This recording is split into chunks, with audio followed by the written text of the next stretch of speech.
ہو جاتی ہیں، خطاؤں کا مرکب ہے، لیکن بسا اوقات ایسا ہوتا ہے کہ یہ برائیاں اتنی بڑھ جاتی ہیں کہ انسان پھر انسان نہیں رہ جاتا، یہ جانوروں سے زیادہ ذلیل ہو جاتا ہے۔ اس کے اندر ایسی گھناؤنی حرکتیں آنے لگ جاتی ہیں کہ اس کو انسانیت کی تمیز بھی باقی نہیں رہ جاتی۔ وہ وقت آنے سے پہلے اپنے آپ کو، اپنے گھروں کو ہمیشہ سنبھال رکھو۔ انسان حیوان کا حصہ ہے، لیکن کبھی اس کے اوپر حیوانیت ایسی غالب آ جاتی ہے کہ اللہ کی پناہ، وہ جانوروں میں بھی وہ کام نہیں ہوتے جو انسان کر جاتا ہے۔ اور وہ کب ہوتا ہے؟ انسان اس مقام پر پہنچتا ہے جب وہ ایسی حرکتیں کر جاتا ہے جس سے جانور بھی شرمانے لگ جائیں۔ کون سی ایسی چیزیں ہیں جو انسان کو ایسا شیطان بناتی ہیں؟ میں چند تمہیدی کلمات آپ کے سامنے پہلے رکھتا ہوں۔ انسان کو اللہ تبارک و تعالیٰ نے عقل بھی دیا ہے اور شہوت بھی دیا ہے۔ عقل یہ صرف انسان کے پاس اتنی بڑی دولت ہے کہ دوسرے تمام حیوانات میں یہ چیز نہیں ہے۔ عقل کا مطلب صرف دماغ ہی نہیں ہوتا، عقل کا مطلب صحیح اور غلط کو پہچاننے کی تمیز، اور شہوت جس سے انسان کو برائیوں کی خواہشات ہوتی ہیں۔ جانوروں میں شہوت رکھی گئی ہے، عقل نہیں، اور فرشتوں میں عقل ہے، شہوت نہیں، اور انسان میں دونوں چیزیں ہیں، عقل بھی ہے، شہوت بھی ہے۔ اسی لیے فرمایا گیا کہ کوئی انسان اپنی شہوت ہوتے ہوئے بھی، شہوت اس کے پاس ہے پھر بھی بچ رہا ہے، تو وہ فرشتوں سے افضل انسان ہے۔ اس لیے کہ فرشتے گناہوں سے اس لیے بچے ہیں کہ ان کو شہوت ہی نہیں، گناہ کرنے کی سوچ ہی ان کے پاس نہیں، اور انسان اگر اپنے آپ کو بچاتا ہے تو فرشتوں سے افضل ہے۔ لیکن ساتھ میں یہ بھی بتایا گیا کہ عقل ہونے کے باوجود انسان برائیوں سے نہیں بچتا تو پھر وہ غلیظ جانوروں سے بھی زیادہ بدتر ہے۔ جانور اس لیے نہیں بچ پاتا کہ اسے صحیح اور غلط کی تمیز نہیں ہے۔ جانور بڑے تھوڑے سے ہو جائیں تو ان میں ماں باپ کا رشتہ نہیں ہوتا، بھائی بہن کا رشتہ نہیں ہوتا۔ بچے بڑے ہو جانے کے بعد وہ ماں سے، بہنوں سے ایسا کوئی رشتہ نہیں ہے جس کے ہاں حدود ہیں۔ اس لیے جانوروں کے ہاں وہ کوئی بات ہی نہیں رہ جاتی۔ لیکن انسان کو اللہ تعالیٰ نے عقل دیا ہے، تمیز دیا ہے اور حدود بیان کیا ہے۔ اگر وہ عقل کا استعمال نہ کرتے ہوئے ان بے حیائیوں میں اپنے آپ کو مبتلا کرتا ہے تو جانور سے زیادہ ذلیل ہے۔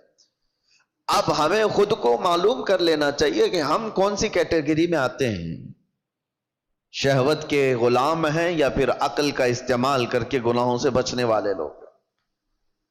مجھے بڑی تکلیف ہو رہی ہے، میں تو سفر میں تھا، آج اتفاقاً آپ کے ہاں حاضر آ گیا، لیکن کیا یہ ہاشمی مسجد کے جمعہ کا منظر ہے جو 1:30 بجے 2 صف بھی نہ ہوتی ہو؟ کیا یہ وہی مسجد ہے جہاں پر 12:30 بجے قدم رکھنے کی جگہ نہ ہوتی ہو؟ کیا ہو گیا ہے لوگوں کو؟ کس وجہ سے مسجدوں سے دوری؟ صرف یہ ایک مسجد میرے سامنے ہے، باقی کے حالات اور بھی گرے ہوئے ہیں۔ خصوصاً ہمارے اس شہر کے متعلق جب میرے پاس باتیں آئیں تو دل دکھتا ہے۔ نوجوانوں کی ایک بہت بڑی جماعت آج ایسی عیاشیوں میں مبتلا ہے، اللہ کی پناہ، اللہ کی پناہ۔ میں نے وہ چیزیں باہر پوش علاقوں میں نہیں سنا تھا جو یہاں سننے کو مل رہی ہیں۔ کیا مسلمانوں میں ایسا کوئی مقدمہ ہو سکتا ہے کہ بھائیوں نے مل کر کے اپنی بہن سے زنا کیا ہو؟ یہ معاملات یہاں پر موجود ہیں، پائے جا رہے ہیں۔ کلیجہ منہ کو آتا ہے بیان کرنے میں، یہ کون سی قوم میں آ گئے؟ کیا یہ رسول اللہ صلی اللہ تعالی علیہ وسلم کی وہ امت ہے جس کو قرآن نے خیر امت کہا تھا؟ کیا وہ نوجوان ہیں؟ ہمارے جو علاقے یہاں پر میجورٹی کے ہیں،